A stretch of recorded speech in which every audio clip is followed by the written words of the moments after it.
कहते हैं देश पर हुकूमत करने का दस्तावेज उत्तर प्रदेश की 25 करोड़ जनता की मुहर के बगैर मुकम्मल नहीं होती है।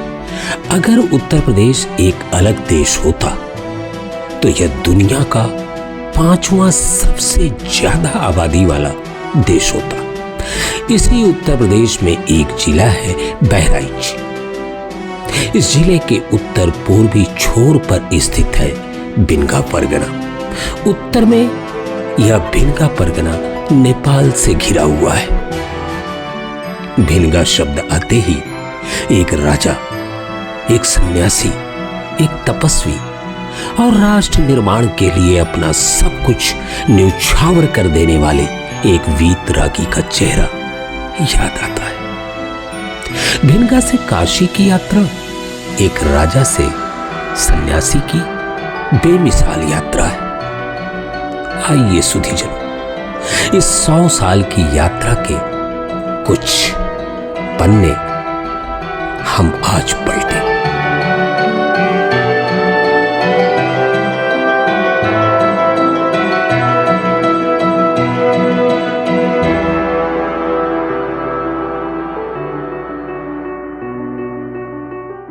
सुधीजनों, अघोरी का किला एक अभिशप्त किला है।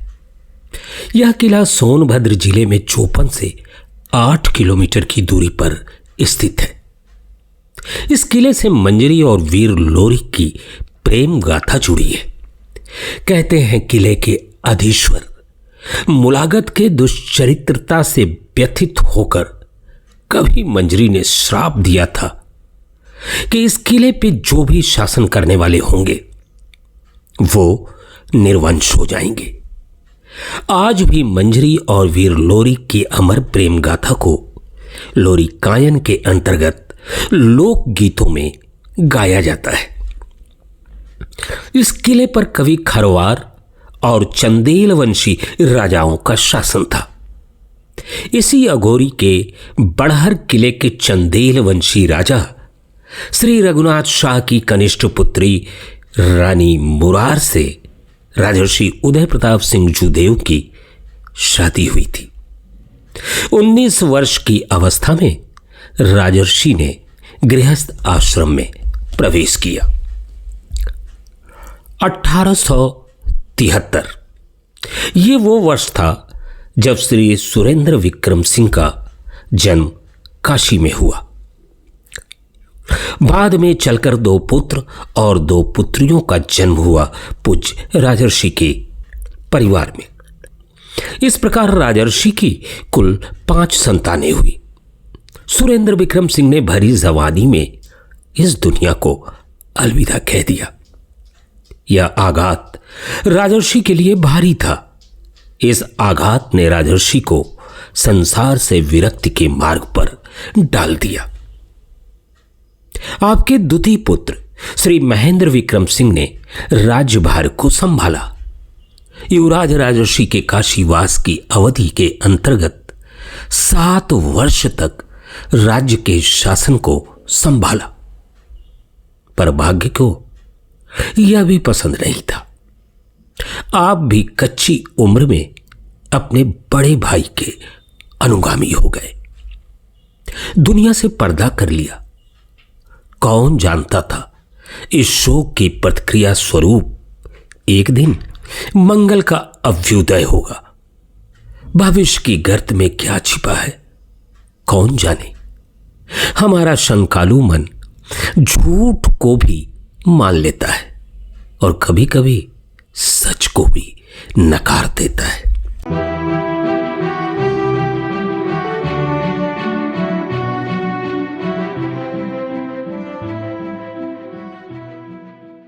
हम आज हैं, कल नहीं रहेंगे, लेकिन सवाल यह उठता है कि आज का सच कल कैसे जाना जाएगा। आने वाली पीढ़ी सच जानना चाहेगी। यह वृत्तचित्र सच को सुरक्षित और संरक्षित रखने का एक लघु प्रयास है।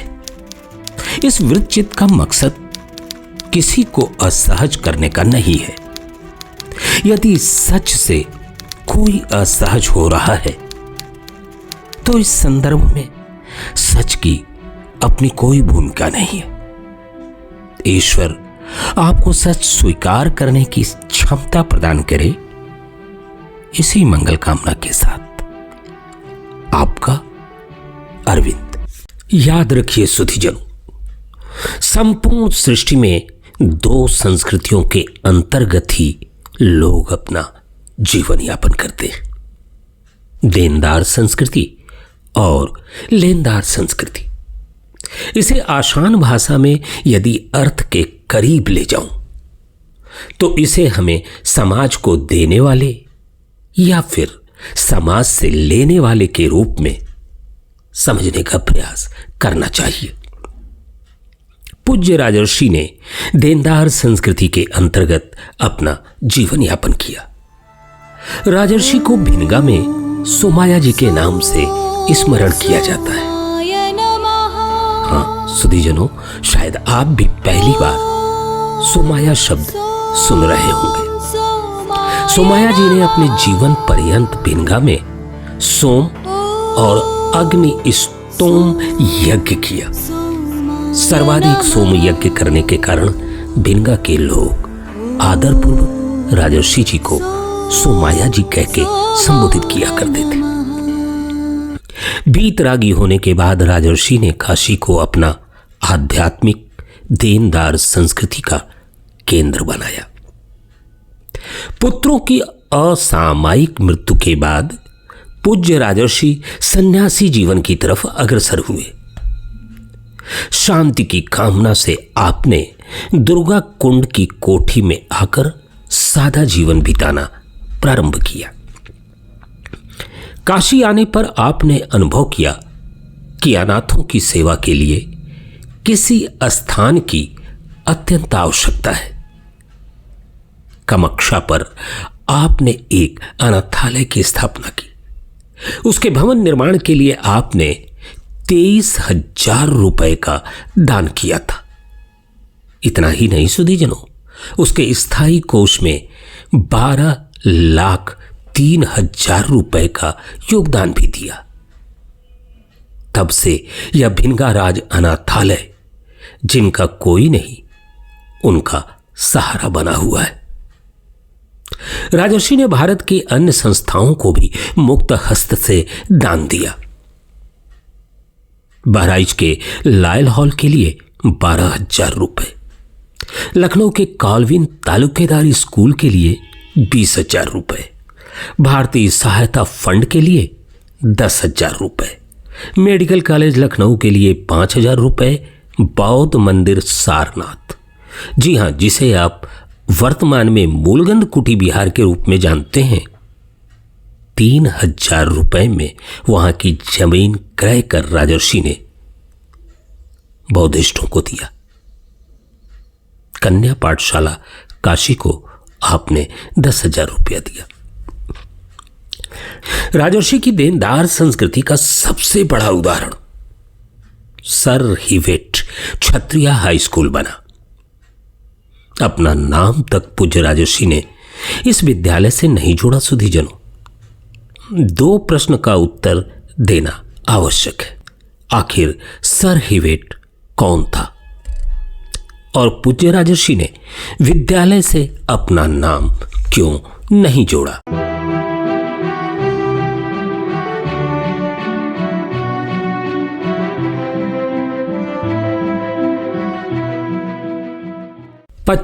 नवंबर 1909 ईस्वी में हिवेट क्षत्रिय हाई स्कूल की नींव पड़ी। इसके लिए वाराणसी के पश्चिमोत्तर सीमा पर लगभग 50 एकड़ भूमि क्रय कर ली गई। 1 जनवरी 1909 को वाराणसी के तत्कालीन कमिश्नर ने दुर्ग राज्याधीश के भवन में विद्यालय खोल दिया, जो उस वक्त ओल्ड बिल्डिंग के नाम से जाना जाता था। 25 नवंबर सन 1909 को उत्तर प्रदेश के तत्कालीन lieutenant governor sir John हिवेट KCSIKCIE द्वारा विद्यालय भवन का उद्घाटन हुआ। राजर्षि उदय प्रताप सिंह जूदेव काशी में रहते हुए भी आयोजन में सम्मिलित नहीं हुए थे। संन्यास ग्रहण करने के उपरांत उत्सवों और आयोजनों में सम्मिलित होना वे संत परंपरा के प्रतिकूल समझते थे।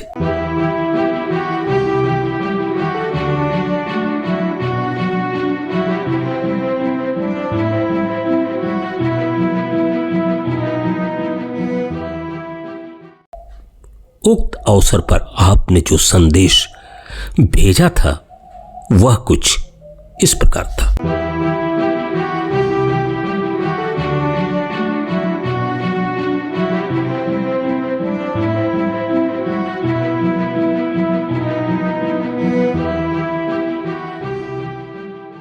Knowledge was given to man to bless and not to harass mankind. The education that does not further the ends of universal peace and progress is not deserving of the name. Discontent ought never to find any place in the heart of a true Kshatriya, even if the future does not smile on him. And what can be nobler spectacle than a man struggling bravely against the vicissitude? As Kshatriya, we must not efface from our minds the fact that we are not only born in the land of Rama and Buddha, but that we also lay claim to the same blood flowing in our veins. राजर्षि का यह संदेश उनकी उदार संत मनोवृत्ति का प्रमाण है। वे देश के युवाओं को राम और बुद्ध के सच्चे अनुयायियों के रूप में देखना चाहते थे। तभी तो वो कहते हैं कि हम न केवल राम और बुद्ध की भूमि से पैदा हुए हैं, बल्कि हम यह भी दावा करते हैं कि हमारी रगों में एक ही खून बह रहा है। एक ने अपने पिता की आज्ञाकारिता में अपने मुकुट और अपने राज्य को सबसे अधिक खुशी से त्याग दिया, जबकि दूसरे ने सार्वभौमिक प्रेम और शांति का प्रचार करने के लिए ऐसा ही किया। प्रारंभ में राजर्षि की परिकल्पना प्रारंभिक कक्षाओं से लेकर स्नातकोत्तर शिक्षा तक की थी। इस संदर्भ में आपने आवागढ़ नरेश राजा बलवंत सिंह से भी मंत्रणा की। मताए के न होने के कारण यह परिकल्पना साकार रूप न धारण कर सकी। राजर्षि ने अपना ध्यान सर हेवेट क्षत्रिय हाई स्कूल पर केंद्रित किया। हाई स्कूल तक की कक्षाओं को सुचारू रूप से चलाने के लिए राजर्षि ने 10.5 लाख रुपए दान किया था। 50 एकड़ भूमि भी क्रय करके लिया था। नए भवन और छात्रावासों के निर्माण के लिए 1,76,000 रुपए का अतिरिक्त दान भी दिया था। 14 जुलाई सन 1913 को राजर्षि के दिवंगत हो जाने के उपरांत विद्यालय के विकास का भार महारानी महोदया के कंधों पर आन पड़ा। विद्यालय के संचित निधि में 2 लाख का योग देकर उसे 12.5 लाख कर दिया गया। 1921 में इंटरमीडिएट और हाई स्कूल एक्ट बना और इस विद्यालय में इंटर कक्षाएं खुली।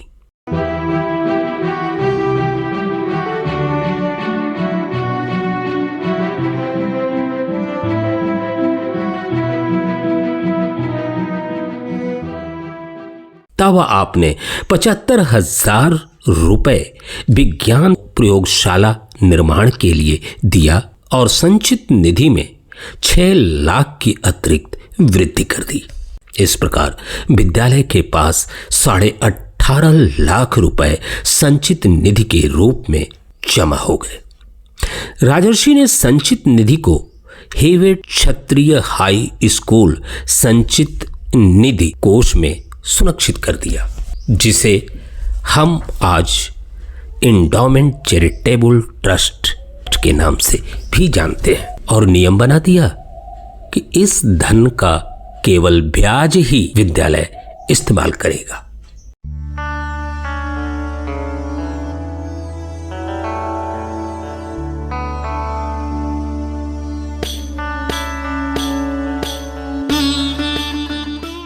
that only the interest occurring thereon be expended in the maintenance of a first grade English school with a free boarding house and orphanage at Banaras to be called the Hevet Kshatriya High School, the payment of scholarship and the maintenance of the free studentship.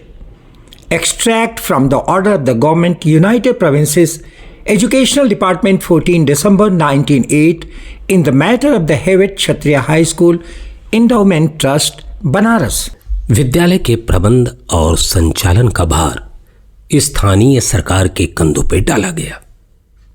वह इस उत्तरदायित्व का निर्वाह एक प्रबंध समिति के सहयोग से बहुत लंबे समय तक करती रही। प्रबंध समिति के उस समय का वर्तमान संगठन कुछ इस प्रकार था।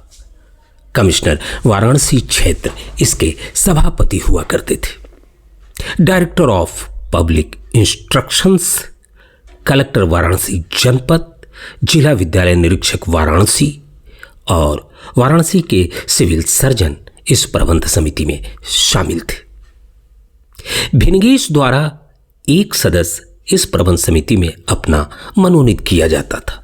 भिनगेश का आशय मेरा राजर्षि जी के द्वारा है और इसके अतिरिक्त यह प्रबंध समिति 11 से लेकर 12 36 सदस्यों को लेकर पूर्ण की जाती थी। कालांतर में समिति के सदस्यों में कुछ मनमुटाव प्रारंभ हो गया।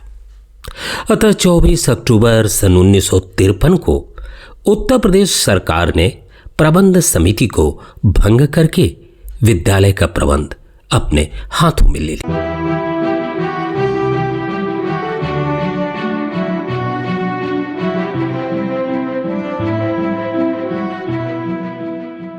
धीरे धीरे यह शिक्षा समिति, जो जमीन खरीदने की संस्था के रूप में निर्मित की गई थी, विद्यालय का प्रबंधन भी देखने लगी।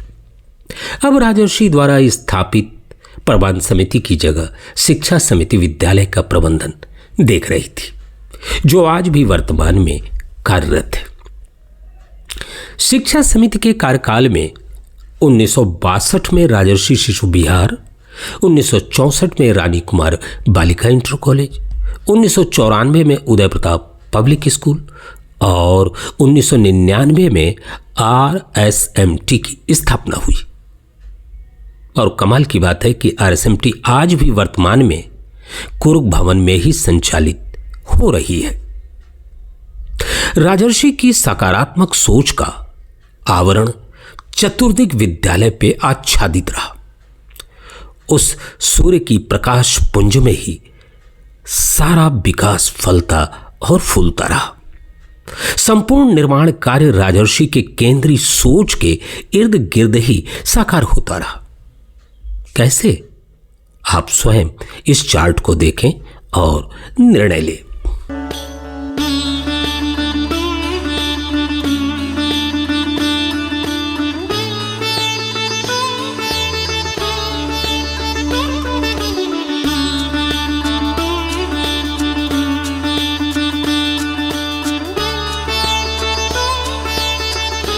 सुधीजनों, क्या आपने कभी सोचा है कि आज भी यह शोध का विषय होता कि पूज्य राजर्षि ने अपना नाम सर हेवेट क्षत्रिया हाई स्कूल से नहीं जोड़ा, उद्घाटन समारोह में भी नहीं आए। 1913 में आपकी मृत्यु हो गई। 1921 में विद्यालय का नाम बदलकर उदय प्रताप कॉलेज रख दिया गया। यदि नाम न बदला गया होता तो आज क्या यह शोध का विषय नहीं होता कि इस विद्यालय का निर्माण हेवेट ने कराया था या फिर राजर्षि ने। कुछ समय के बाद महत्वाकांक्षा की एक यात्रा प्रारंभ हुई। पूज्य राजर्षि ने मात्र हाई स्कूल के लिए 50 एकड़ जमीन, 10 छात्रावासों का निर्माण, बच्चों की संध्या उपासना के लिए संध्या हॉल और शारीरिक सौष्ठव के लिए राजर्षि तपोभूमि का निर्माण कराया था। पर विश्वविद्यालय बनाने की महत्वाकांक्षी योजना उनके जीते जी पूर्ण न हो सकी। तात्कालीन प्रबंध समिति ने, जो पूज्य राजर्षि के द्वारा गठित थी, इस दिशा में अपने कदम आगे बढ़ाए। 1949 में उदय प्रताप महाविद्यालय की स्थापना हुई। दिलचस्प बात यह रही सुधीजनों कि जिस भवन से सर हेवर्ड क्षत्रिय हाई स्कूल का प्रारंभ हुआ, उसी भवन से उदय प्रताप महाविद्यालय का भी प्रारंभ हुआ। जी हां, महाराज कुर्ग का वह भवन जिसे बहुत लंबे समय तक यूपी कॉलेज में ओल्ड बिल्डिंग के नाम से जाना जाता रहा है, जो आज वर्तमान का RSMT भवन है। डॉक्टर राजनाथ सिंह एक अद्भुत शख्सियत। 19 अप्रैल 1955 में उदय प्रताप इंटर कॉलेज के प्रधानाचार्य होकर आए। आपको विद्यालय की सेवा करने का 2 बार अवसर मिला। ऐसा सौभाग्य इसके पहले और आज तक किसी दूसरे प्रधानाचार्य को नहीं मिला। आपका पहला कार्यकाल 19 अप्रैल 1955 से 8 फरवरी 1957 तक रहा और दूसरा कार्यकाल 1 जुलाई 1961 से 18 नवंबर 1970 तक रहा। 1971 से 30 जून 1978 तक आप उदय प्रताप महाविद्यालय में अपनी सेवा दिए। डॉक्टर राजनाथ सिंह राजर्षि के अधूरे सपने को अमली जामा पहनाना चाहते थे, पर राजर्षि का इंडोमेंट चैरिटेबल ट्रस्ट रास्ते की सबसे बड़ी रुकावट थी। अंततः एक अलग रास्ता निकाला गया। 1964 में उदय प्रताप शिक्षा समिति, जिसे आसान भाषा में आपके समझने के लिए मैं जमीन खरीदने वाली संस्था के रूप में कह रहा हूं, का गठन किया गया और प्रदेश सरकार से 2 साल के वक्त के साथ अनुमति मांगी गई। तद उपरांत 45 से 50 एकड़ भूमि सर हेवर्ड क्षत्रिय हाई स्कूल से सटे खरीदी गई।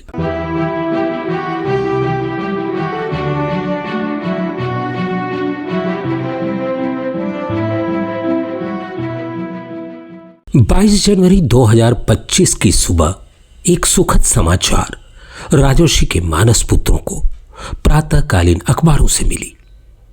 1909 का एक स्वप्न राजर्षि का पूर्ण होता हुआ दिखाई दिया। 116 वर्ष की प्रतीक्षा खुशी के आंसू में आज तब्दील थे। अखबारों की हेडिंग थी, उदय प्रताप कॉलेज को विश्वविद्यालय बनाने का मार्ग प्रशस्त। स्थापना दिवस समारोह के मंच से मुख्यमंत्री योगी आदित्यनाथ पहले ही कर चुके हैं घोषणा। इन समाचारों में डूबता उतराता मैं विचारों की दुनिया में अपने कुछ प्रश्नों का उत्तर तलाशने लगा। यह जाहिर सी बात है कि विश्वविद्यालय बनने के बाद शिक्षा समिति के अधिकार शून्य हो जाएंगे। क्या यह संन्यास समिति के सदस्यों को मंजूर होगा? क्योंकि यह रास्ता तो राजर्षि का था, देनदार संस्कृति का था, संन्यास का। या फिर कोई रास्ता तलाशा जाएगा अधिकार संपन्न होने के लिए? तो फिर यह रास्ता तो होगा महत्वाकांक्षा का, लेनदार संस्कृति का, आज के सांसारिक व्यक्तियों का। शायद हमारे प्रश्नों का उत्तर आने वाला वक्त दे सके। तब तक हमें प्रतीक्षा करनी चाहिए। राजर्षि के स्वप्न अगर 116 साल प्रतीक्षा कर सकते हैं तो कुछ इंतजार हमें भी तो करना चाहिए। जय राजर्षि, जय भारत।